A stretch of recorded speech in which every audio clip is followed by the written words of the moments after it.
Arranca la máquina de pensar, son las 19:05, arranca un poco tarde, porque está Juan Cor en controles de emisión, está conversando con Gonzalo Gervás ahí, seguramente algo del pasado. Amigos, hoy vamos a hablar de una novela muy extensa y muy interesante, espero que nos dé el tiempo para hablar, tenemos casi todo el programa. Milton Fornaro, ¿cómo andás? ¿Andás bien? Bien, bien. ¿Vos? Bien, bien. La Madriguera es una novela, la última novela de Milton Fornaro salió el año pasado, esto, ¿no? Sí, en julio del año pasado. Y es muy grande, son 550 páginas, ¿no? Debe ser tu novela más grande, ¿no? Sí, la más extensa. Uh-huh. Y bueno, están dentro del género policial. Vamos a ir rapidísimo, ¿no? Porque esta novela tiene varias secciones y te metiste con un tema como muy ambicioso, muy grande, ¿no? Por un lado hay un esquema policial que es especie de detective paródico que se llama Arquímedes B. Carson, ¿no? Uh-huh. ¿Por qué elegiste Carson? No, es un nombre que a mí ya lo había utilizado. Tengo un cuento con la madre de Carson que se llama Lily Carson. Ah, mirá. Yo me acordaba de Tariq Carson, ¿no? Sí, claro, el escritor. Sí. Y bueno, y entonces todo este hombre que es una especie de detective, pero bueno, uruguayo, ¿no? Versión uruguaya de lo que es digamos la novela negra. Que él quiere ser también, digamos, es un detective, ¿no? O sea, es parte de esa ficción. Este hombre venía también de la publicidad. Seguro. Cualquier parecido con la realidad es pura coincidencia. Es pura coincidencia, sí. Yo trabajé 30 y pico de años en publicidad, entonces es un medio que conozco bastante. Uh-huh. Y bueno, uno cuando escribe ficción también pone parte de cosas que son reales, ¿no? Uh-huh. Y acá arranca con una cuestión bastante real, digamos, yo no lo conozco, pero lo hemos visto, que es el Palacio Durazno, ahí en la calle Durazno, ¿no? Sí, ese edificio tan lindo. Sí, en la calle Durazno es un edificio de 1930 uh-huh. que tiene unas características muy desde el punto de vista arquitectónico es una maravilla, pero más allá de eso tiene decenas de apartamentos, es enorme, y yo tenía deseos desde hace mucho tiempo por dos razones fundamentales: porque unos amigos míos vivían ahí, yo lo conocía, el Palacio Durazno, y porque además el Palacio Durazno acogió a muchísimas familias judías. Uh-huh. Que la novela tiene que ver con judíos, ¿no? Básicamente, bueno, uno ve la tapa, y ya la tapa, digamos, como que marca, la tapa es en color sepia, una foto antigua con las valijas de aquella época, y sobre todo con un saco con la estrella de David amarilla, ¿no? Uno presupone que, y unos zapatos ahí viejos, que es obviamente, inequívocamente, remita a una época, ¿no? Sí, que es por el supuesto. Holocausto, ¿no? Que es el nazismo, la persecución de los judíos, y también uno, sin entrar en la novela, se pregunta otra más, ¿no? Porque se ha escrito tanto sobre el Holocausto, ¿no? Sí. Y incluso en Uruguay, una cosa sorprendente, hace no tanto salió un libro de Ruperto Long, no sé si lo de claro. la niña que no me acuerdo. Que miraba los trenes. Ahora, cuando uno entra a tu novela, ve que va por otros carriles que no son los habituales también, ¿no? En este tratamiento, ¿no? Te metiste en un carril, que para aquellos que no han leído o no saben nada de Hannah Arendt, yo creo que la novela va a ser muy impresionante, ¿no? Para los que hemos leído algo de Hannah Arendt y sabemos algo, descubrimos que lo que hiciste en la novela es tratar de encarnar lo que ella denunció, parte de su denuncia, ¿no? Cuando decimos encarnar, es decir, poner en carne y hueso, en personajes, alguna de las denuncias que hizo de ella en Eichmann en Jerusalén, ¿no? En ese libro, ¿no? Y son denuncias muy saladas. Yo cuando le dediqué la semana acá a Hannah Arendt en la máquina de pensar, me acuerdo que hubo gente que la criticó, digamos, o que básicamente lo que dijo Hannah Arendt en Eichmann en Jerusalén era esto, digamos, se hizo público, no sé si fue la primera vez, ¿no? Era que los centros judíos, en Europa, cada centro se nucleaba alrededor de una sinagoga, digamos, del centro religioso, cultural, digamos. Todos sabemos que no había patria, el pueblo sin patria, y estaba básicamente vinculado con la religión. Y la religión se combinaba con la cultura, con todo, ¿no? a nivel social, de comunidad, digamos, ¿no? Sí, por supuesto. Y que cuando las tropas nazis o los nazis van avanzando en cada ciudad, pedían, y eso parece que sale en el juicio de Eichmann en Jerusalén, pedían el listado de todos los judíos que vivieran en cada uno de los pueblos y ciudades. Claro. Sí, había se llamaba Judenrat, que era el consejo de los judíos, y ellos fueron, en muchos lugares, fueron aliados de los nazis. O sea, fueron los que entregaban a todo el listado con la gente que vivía, donde vivía, con los bienes, con las propiedades, con todo, lo cual le facilitaba la labor administrativa a los nazis de una forma increíble. Por supuesto. Y eso fue lo que dijo esta mujer, y que salió en el juicio, y fue un gran escándalo, ¿no? Claro.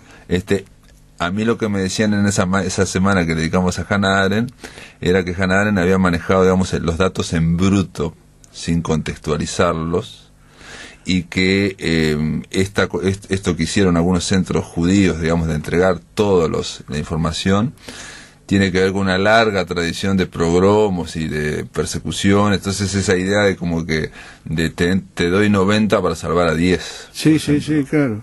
Sí, digamos que en la década del 30 en Europa, cuando la ascensión del nazismo, el nazismo tenía tres pilares fundamentales. Uno era el pangermanismo, expandir Alemania, el anticomunismo y la persecución de los judíos. Y cumplieron los tres, el programa, los tres propósitos. Sí. Primero, los judíos fueron alojados en campos de trabajo, en campos de concentración, y después, ya iniciada la guerra, se opta por la solución final, que es el exterminio de todos los judíos que vivieran en Alemania, Polonia y en los lugares donde ya el nazismo se había implantado. Correcto, sí. Y la solución final, digamos, fue también, ahí vos lo mencionabas, bueno, eso está bastante documentado y aparece también en tu novela, todo dentro de la ficción, pero aparece, se resolvió en una reunión donde se busca la forma industrial, digamos, ¿no? Digamos, claro, de hacerlo más rápido, que era la de combinar, digo, eso más o menos ya se conoce, que es la de combinar cámara de gas con altos hornos, ¿no? Claro. Altos hornos industriales, ¿no? Tenían que hacer, tenían que eliminar rápidamente de la mayor cantidad posible judíos. Lo que es terrible es que toda Europa estaba de acuerdo con lo que estaba ocurriendo en Alemania. No hubo ningún país europeo de la década del 30 que dijera: no, miren, esto que están haciendo es horrible. Al punto que cuando muchísimos países, cuando desde muchos puntos salieron barcos con refugiados, sobre todo niños, por ejemplo, iban a las costas de Inglaterra y los daban vuelta. Cuando se propone, los propios alemanes quieren sacarlos, por ejemplo, Eichmann tenía la idea de reunir a todos los judíos en Madagascar, y eso fracasó porque se dio la guerra y los buques no estaban para transportar gente, sino para estar ya en buques de guerra, ¿no? Es decir, no se podía perder tiempo. Entonces, cuando los nazis hablan de, por ejemplo, de Nueva Zelanda, el gobierno de Nueva Zelanda les contesta textualmente: bastantes problemas tenemos con los aborígenes como para traer otro problema más. Es decir, los judíos eran una piedra en el zapato que nadie quiso tomar. Y ocurrió lo que sucedió porque toda Europa se dio vuelta. La Iglesia católica, apostólica y romana, desde el Vaticano, era aliada de los nazis. Nadie condenó. Hay un solo caso que está contado y que se registra, que era un delegado del del Vaticano en Constantinopla, que cuando un rabino le pidió ayuda, fue el único prelado de la iglesia que dijo: dígame qué puedo hacer yo para colaborar con usted. Ese señor después fue Juan XXIII, el Papa, el único. Pero esa complicidad que yo lo señalo ahí en la novela, también se da en el pueblo alemán, que ahora piden perdón y piden disculpas y no sé cuántas cosas, y el pueblo alemán fue culpable en su silencio de lo que estaba pasando dentro de sus fronteras. Por ejemplo, 60 millones de alemanes, ninguno se dio cuenta de que estaban cometiendo esas atrocidades. Sí, que los trenes iban llenos y después volvían vacíos, por ejemplo, ¿no? Y el olor a carne quemada, que eso se olía a kilómetros. Los campos de concentración no eran un territorio aislado. Entraban y salían los trabajadores alemanes, nadie supo, nadie contó. Claro. Lo que ocurre es que a todos les servía lo que estaba ocurriendo. Sí. Ahora, todo esto que estás contando, yo digo, no quiero quemar, digamos, lo que sería el impacto de la novela, porque es un impacto muy fuerte. Digamos, uno puede, digamos, dentro de lo inimaginable, poder imaginar que dentro de un campo de concentración, vos mencionás incluso, yo creo que haces a propósito, de varios personajes. Hay un personaje que elige dentro del campo de concentración no ser de los hundidos y ser de los salvados, ¿no? Eso es Primo Levi, que escribió un libro que se llama Los hundidos y los salvados, hizo la trilogía de Auschwitz. Sí, de Auschwitz, ¿no? En epígrafe, uno de los epígrafes de la novela, dice textualmente una frase de Primo Levi. Sí, toda víctima de los campos de concentración debe ser compadecida. Todo superviviente debe ser ayudado y compadecido. Pero no siempre pueden ponerse como ejemplo sus conductas. Bueno, esto es lo que decía Primo Levi sobre Auschwitz, y uno, digamos, puede racionalizar y entender lo que dice Primo Levi en sus tres obras, de que alguna gente, para no ser de los hundidos, sino de ser de los salvados, aunque él dice que era todo también muy aleatorio, pudo o debió haber hecho cosas increíbles, ¿no? Por eso dice, no pueden ponerse de ejemplo sus conductas. Claro. Ahora, eso es posible racionalizarlo e imaginarlo de alguna forma, ¿no? Lo que era más difícil es que antes del campo, en la previa al campo, también ocurriera la misma lógica. Claro. Sí. Todo eso ocurría porque la persecución a los judíos, los pogromos y todas las persecuciones fueron escandalosas en muchísimos países. El primer campo de concentración que existió en el mundo fue en Venecia, en el 1500. Se le llama gueto porque el gueto se encerró a los judíos, a los pocos judíos que había en Venecia, serían 700, una cosa así. Se les encerró en un lugar especial que era una vieja chatarrería, que en el dialecto veneciano se dice gueto. Por eso se llama gueto a todos digamos, a todos esos encierros que se hizo para mantener aparte a los judíos. Todo eso ocurría. La Unión Soviética, persiguió a los judíos, hizo pogromos en Ucrania como si fuera una cuestión de todos los días. Entonces, lo que yo planteo en la novela es el caso de un sobreviviente, es alguien que traicionó y que reniega de su raza para salvarse, que después termina viviendo en el Uruguay. Y que tiene relación vive en el Palacio Durazno, etcétera. Es lo que ese hombre pudo hacer.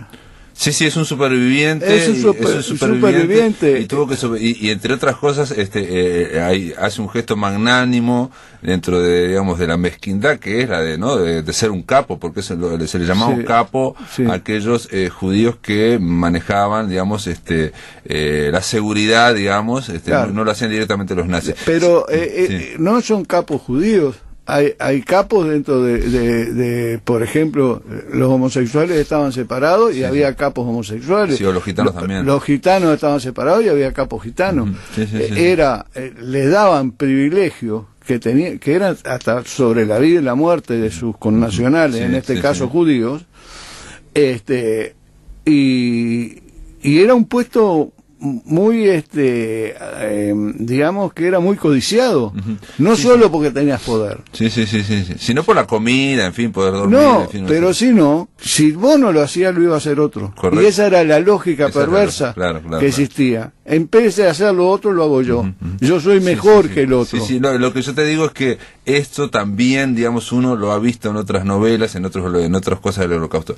Lo que yo no había visto en ninguna otra novela era estas denuncias que hizo Hannah Arendt sobre las sinagogas y los centros judíos religiosos que dieron y que había que pactar con ellos, e incluso había que tener un cierto dinero. $10,000. $10,000 la época. Para lograr, entonces para lograr eso es muy duro y está, digamos, encarnado, me refiero yo a que no está, como lo dijo Hannah Arendt en ese libro de ensayo filosófico y de crónica, sino que está dentro de la novela, en la ficción.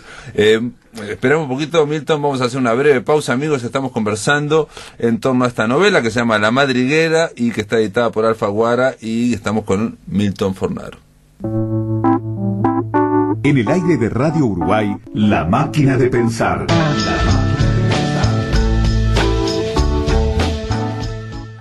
Continuamos, amigos, estamos en La Máquina de Pensar, estamos conversando con Milton Fornaro en torno a esta novela que se llama La Madriguera y que, bueno, transcurre parte en Uruguay, son como 4 secciones, la primera parte en Uruguay, la segunda en Polonia, bueno, ahí en Danzig, y después con el premio, con el nazismo, digamos, desarrollándose.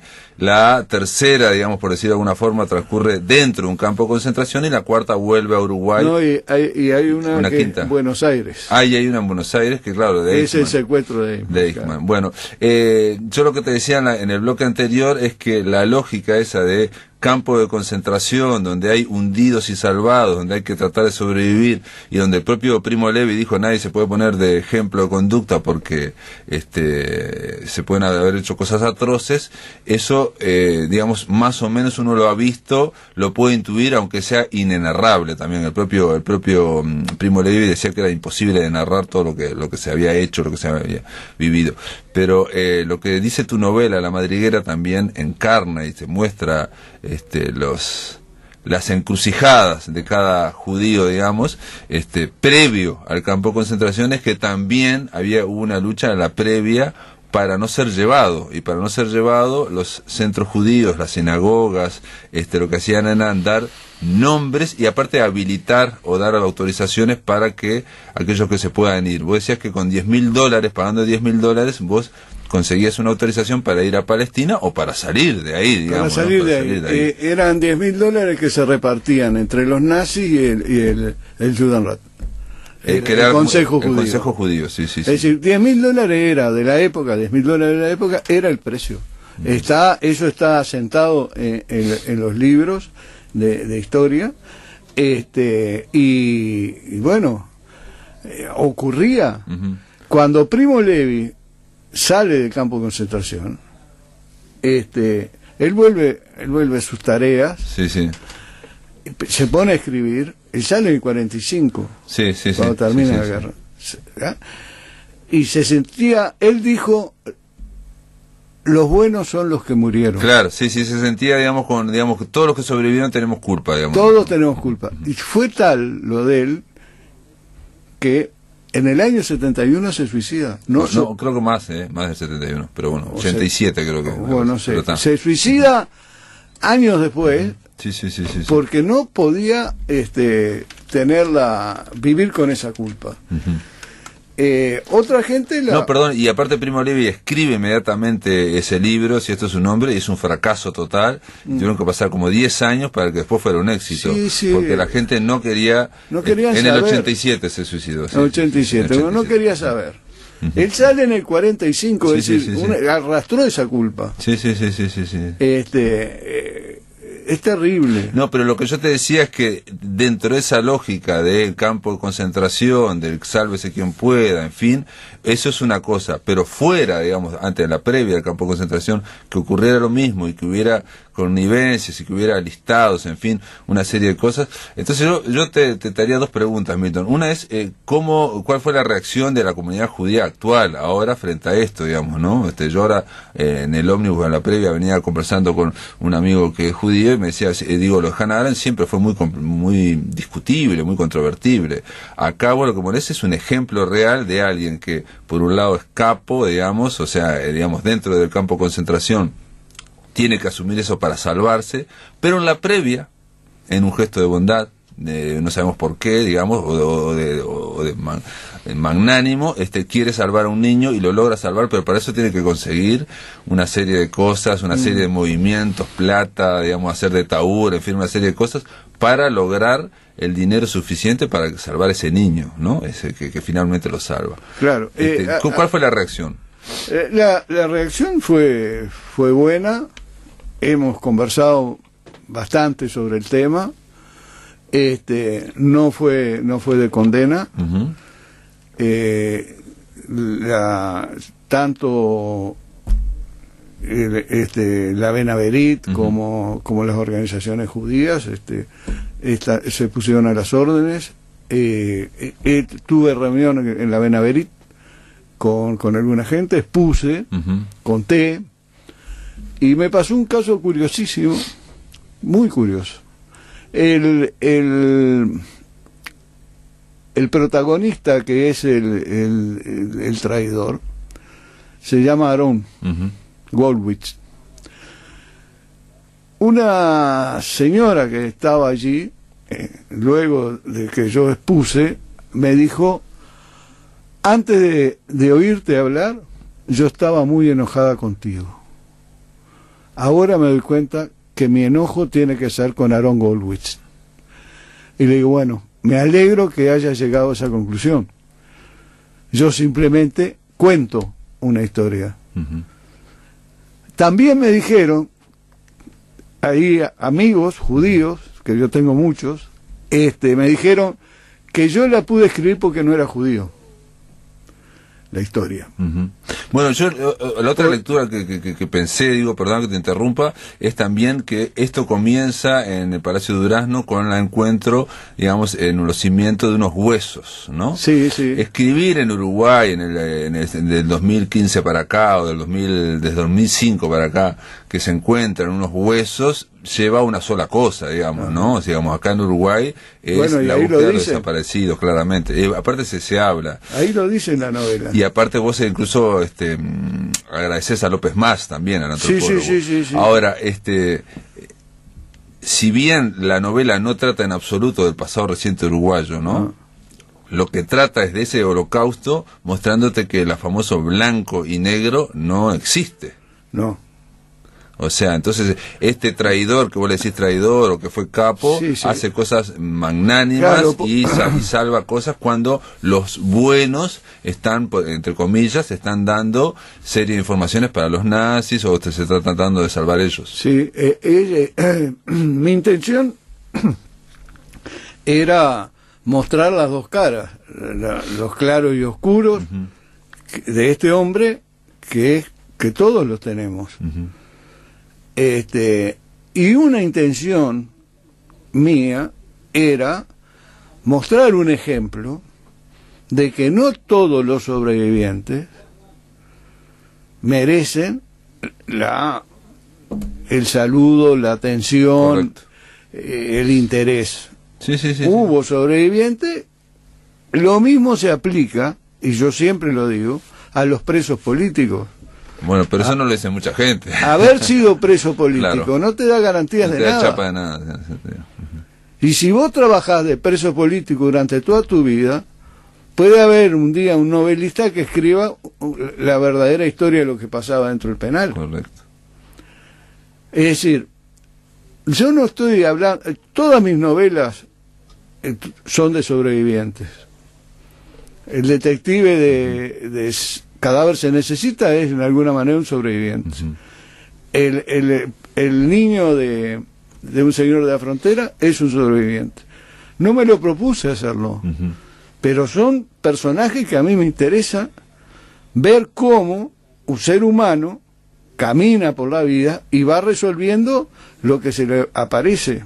Bueno, yo me acordé de Un Señor de la Frontera en este sentido también, digamos, los protagonistas, tanto El Señor de la Frontera como el de vos lo mencionás y que aparte lo calificás con un instinto de supervivencia, claro, cuando están siendo acorralados por las situaciones o los están liquidando para darse vuelta en el aire y ponerse al lado siempre del fuerte, ¿no? Es tremendo. Yo demoré 5 años en reunir material y en estudiar, sobre todo no solo lo de la guerra, sino también las costumbres de las colectividades judías. Sobre todo yo elegí hacer judíos jasídicos, que son dentro de, digamos, de los judíos religiosos, son los más ortodoxos, pero tienen una cuestión muy interesante, que es leen la Torá en yiddish, no en hebreo. Es una gran, el yiddish es un idioma solo de Europa. Eso es una mezcla de polaco, alemán, ruso, que fue, y eran las colectividades más pobres. Yo hago un distingo de cómo vivía el rabino de Danzig y cómo vivía esta colectividad con un rabino pobre. Sí, porque eso existía. Bueno, ahí también algunos rabinos se salvan, pero digamos también hay en la novela, bueno, obviamente cuando uno la lee, lo que te impacta es también cómo ocurrió eso, cómo ocurre, porque digamos no deja indemne nada. Aquí no hay, vuelvo a decir, no hay blancos ni negros, no hay buenos ni malos, quedan todos impregnados, todos han hecho algo en distintos grados, ¿no? Los grados son muy diferentes, ¿no? Muy diferentes. Y en el caso de uno de los protagonistas, es un hombre que vos igual lo cargas con ciertas tintas, ¿no? Porque él después viene acá a Uruguay y es prestamista, por ejemplo, ¿no? O sea, digamos, no podías haber puesto otro oficio un poco mejor, digamos, pero sigue siendo prestamista y él es prestamista porque además se roba todo lo que puede robar del campo de concentración. Y aparte él conoce, digamos, lo que es la lógica del poderoso, que es la de tratar de darle ideas al poderoso y quedarse él con un porcentaje, un 10%, un 20% de las ideas, de la plata, del oro, de todo lo que fuere, ¿no? En Primo Levi lo cuenta también, en el libro La Tregua cuenta, dice en un momento, un griego que no es judío le dice, acá se salva el que tiene buenos zapatos. Claro. Y para tener buenos zapatos, y no el que tiene ideales, dice, ¿no? Entonces le da una bolsa gigantesca a él, si vos me llevas esta bolsa, yo te doy zapatos. Claro. Y él lo admite eso y le lleva la bolsa. Eran todas técnicas de sobrevivencia. Claro. Primo Levi dice también una cosa muy importante, que esas conductas no se pueden juzgar fuera del campo de concentración. Correcto, sí, pero eso es dentro del campo de concentración. Lo que pasa es que vos lo que ponés es afuera del campo de concentración, en la previa ponés una serie de cosas. En la previa y en la posterior. Cosas terribles. Sí, terribles, en la previa y en la posterior. Que a Hannah Arendt, por haberla dicho en el año 62, haberlo escrito, la excomulgaron y bueno, en Nueva York los judíos ortodoxos rezaron para que se muriera una Navidad, digamos, una cosa así. Eso sale en la película de Hannah. Pero esas son, digamos que son excesos en que caen las colectividades, caen las personas, caen los individuos también, y que no sirven para nada. Lo que interesa es acercarse a la verdad. Correcto. Y otra de las cosas que vos mencionás como epígrafe, pero yo no sabía que lo habías puesto como epígrafe, porque te lo iba a decir, porque lo decís adentro de la novela, y es el pasado nunca muere, ni siquiera es pasado, de William Faulkner, que es usada esa misma frase por Javier Cercas en su última novela, digamos, ¿no? Digamos que el pasado ni siquiera es pasado, digamos, sigue entre nosotros. Sí, Javier Cercas me copió sin duda, pero bueno. Porque, claro, vos la sacaste antes. Pues sin duda, pero no importa. Después se la cobran. Claro, pero digo, esa idea de Faulkner de que el pasado ni siquiera es pasado, de que está entre nosotros. Lo que existe es el presente. Uh-huh. Es decir, nosotros, si somos responsables, tenemos que mirar eso, tenemos que pensar qué fue lo que ocurrió para que una nación, que no fueron sus líderes, uh-huh, fue un país entero, una nación entera. Cuando Hitler invade Austria, su patria natal, sí, lo reciben con flores. Correcto, sí. Sí, y hace un meeting de 200.000 personas, uh-huh, que estaban todos fascinados con ser nazis. Sí. Y en Checoslovaquia pasó exactamente lo mismo. Ahora, perdón, pero vos todo esto que estás hablando de los victimarios, porque hay una cosa muy fácil de caer, que es los victimarios y el lado de las víctimas. Sí. El tema es cuando analizás las víctimas y ves que dentro de las víctimas, claro, ocurrían que había gente que se aliaba con los victimarios, claro, que era victimaria, que estaba no sé qué. Entonces digo, ahí ya la línea empieza a correrse de una forma, y a mí, digo, capaz que es mi lectura también, viste, cada uno tiene su lectura, yo no lo puedo desligar todo esto obviamente pasaron 70 años, estamos hablando de uno de los crímenes más grandes de toda la humanidad, pero no puedo desligar del pasado reciente de uruguayo. Seguro. Que hasta ahora no se ha hecho, digamos. Claro. Hasta ahora está la idea de que hay víctimas y victimarios, claro, y que la línea es muy clara, y como decís vos, dentro del penal de libertad no había gente que se acomodaba. Y no sé, alguien lo tendrá que en algún momento, yo supongo que sí. Sí, yo escuché a un protagonista. Yo supongo que sí, porque está en la esencia del ser humano. Correcto. Es decir, si no, no es verosímil, digamos. La sobrevivencia es lo que lleva a lo que conduce. Es decir, no hay otra. Es decir, entre esto y esto. Sí. Y yo voy a elegir la que me sirve. Claro. Sí. Hay un personaje que es el rabino joven, que fue criado con el protagonista, y que entran juntos al campo de concentración. El rabino joven prefiere enloquecerse. Si son las dos opciones frente al campo de concentración. Antes de traicionar. Antes de traicionar y es protegido hasta las últimas consecuencias. Por el capo. Por su amigo de toda la vida. Se criaron juntos. O sea, el amigo hace el camino contrario para... Claro, pero él termina enloqueciéndose. Y como ya no tiene, no recuerda las palabras para decir las oraciones, hace una salmodia, inventa sonidos, pero perdió el idioma, perdió el idioma, porque perdían todo. No, fue tremendo. Perdió el idioma, y por otro lado, 10.000 judíos holandeses que fueron a un campo de concentración que era modelo, que se llama Theresienstadt, que estaba en Checoslovaquia. Era el campo de concentración donde iba la Cruz Roja, también cómplice en todos los asesinatos, iba y filmaba las películas, y había coro de niños, guardería para los niños, ancianos que se dedicaban a artesanías. Era como estar en un parque de vacaciones. Como en Disneylandia. En Disneylandia. 10.000 judíos holandeses fueron a Theresienstadt, terminada la guerra, salieron 9.400, 9.500. Es decir, solo 500 y se habrán muerto de viejos.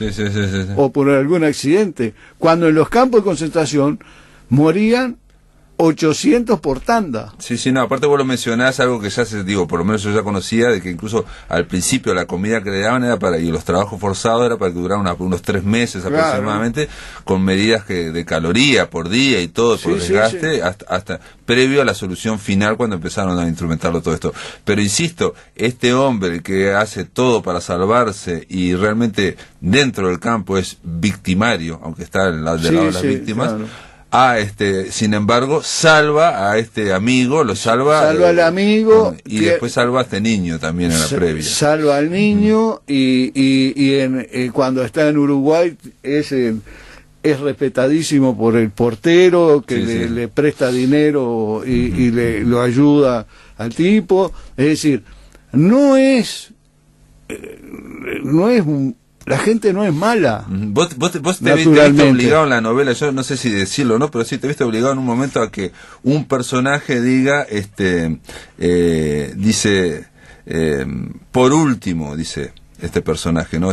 Pero al final de la novela, ¿no? Porque hemos visto tal abanico y gama de grises y de negros, que un personaje que es exterior casi dice, por último, no pierdas de vista que todo esto se inscribe en el mayor crimen de la historia, el exterminio de 6 millones de judíos a manos de los nazis. En esto no puede haber dos opiniones, los judíos fueron las víctimas inocentes y los nazis sus asesinos. Pero aclara lo de Hannah Arendt, y ahí empieza a hablar lo de Hannah Arendt. Está bien. O sea, te viste como obligado a tratar de poner eso porque, digamos, los grises eran muy fuertes. Porque además, si alguien viene leyendo la novela y se va para el otro lado... porque se puede, por eso digo. Claro, hay que poner el freno y decirle, no, eso ocurrió, pero acá lo que importa y lo que realmente duele son los 6 millones Correcto. de víctimas que hubo. Hay una frase que está en una novela, pero que es una frase real de alguien que visitó un campo de concentración y dijo a la salida del campo de concentración dónde estaba Dios cuando ocurría esto. Y el que estaba con él le dijo dónde estaba el hombre. Yo creo que es uno de los crímenes más grandes de la humanidad. De todas formas, yo no puedo evitar pensar en el pasado reciente uruguayo y pensar que, si bien hubo un terrorismo de Estado y hubo otro bando, no se ha hecho todavía esa cosa fina, ese cernidor fino que te demuestre que no es solamente, una cosa es la verdad real, grande, ¿no?, de lo que pasó, y otra cosa es el día a día, lo que ocurrió, que es lo que vos querés mostrar ahora. Pero bueno, eso, son reflexiones mías en torno a este libro que trata sobre el tema del Holocausto, pero insisto, desde Uruguay, termina en Uruguay, terminamos hablando de huesos encontrados en el nacimiento. Milton Fornaro, gracias por estar acá en La Máquina de Pensar y felicitaciones por el libro, che. Muchas gracias a vos. En el aire de Radio Uruguay, La Máquina de Pensar.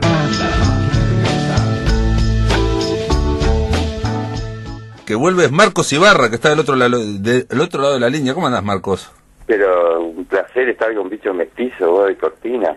¿Qué te parece? Marcos Ibarra, cambios de piel. Nivel, ¿Qué? ¿El qué?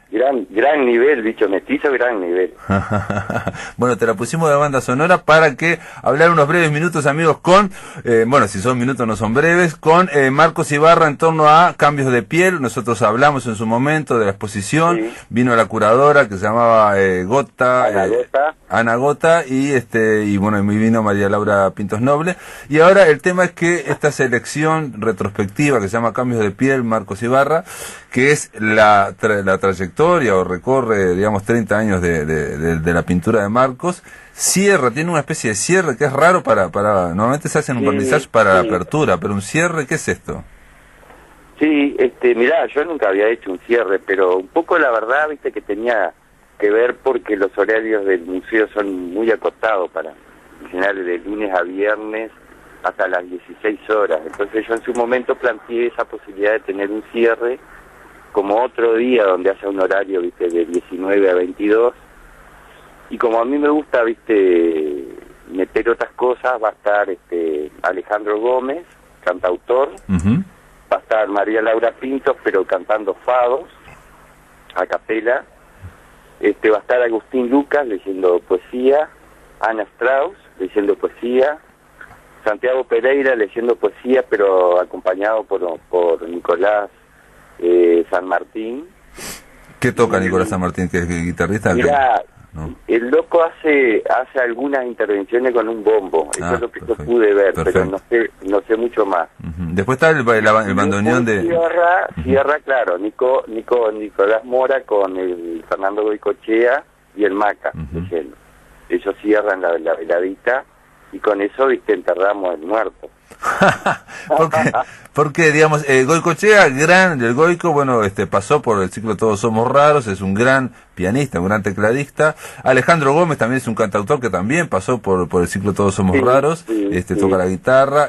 Nico Mora, yo dije bandoneón porque en general toca el bandoneón, pero a veces toca otros instrumentos. Trompeta, sí. Esta vez creo que va a ser bandoneón, ¿viste? Pero él ahora últimamente hay un formato con trompeta, pero creo que el formato que incluye a Maca es ese de bandoneón y teclado. Perfecto, que es Maca, y bueno, Maca va a decir la poesía. O sea, todo esto va a ocurrir el lunes 28 de 19 a 22 horas, o sea, es el cierre, digamos, de alguna forma de Cambios de Piel, esta selección retrospectiva.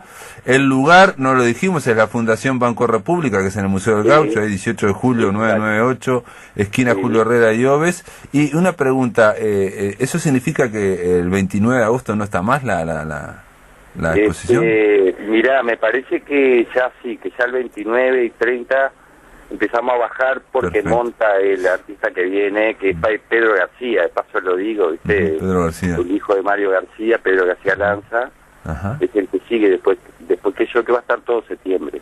Perfecto, entonces bueno, Cambios de Piel, igual aquellos que quieran ir a verlo, todavía pueden ir a ver la selección, mañana va a estar cerrado porque es feriado, o sea que es si quieren el lunes, a partir de 10... que ahora es el lunes, ahí va. De 10 a 16. Va a estar el horario de 10 a 16 y después de 19 a 22.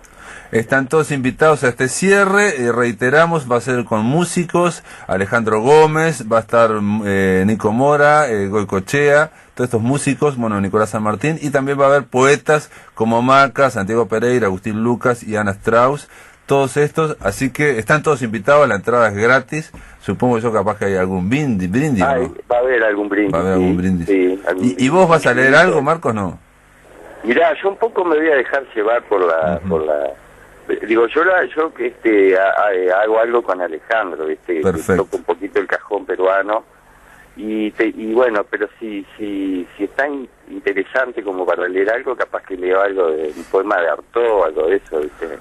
Muy bien, lo recomendamos, la selección retrospectiva, recomendamos esta exposición, amigos, Cambios de Piel, Marcos Ibarra, te recibimos con la banda sonora de Bicho Mestizo, esta banda de las piedras con Volverán, y te vamos a despedir, fíjate vos, mirá que lo que queda de vos, que también es de Bicho Mestizo, te mando un abrazo y nos vemos el lunes entonces. Bueno, muchas gracias Pablo y gracias por lo de Bicho Mestizo, que ya sabés que es una banda que recomiendo además, muchachos de las piedras que tienen una música muy interesante, bueno, la están escuchando ahí en rock, pero muy contemporáneo.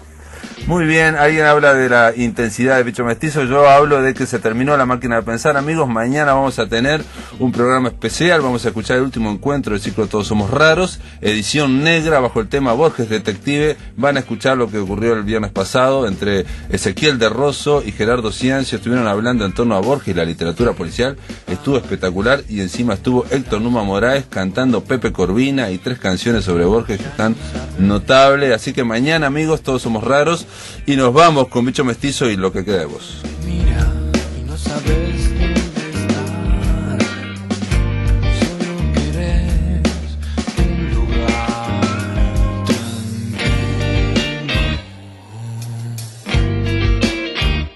tranquilo.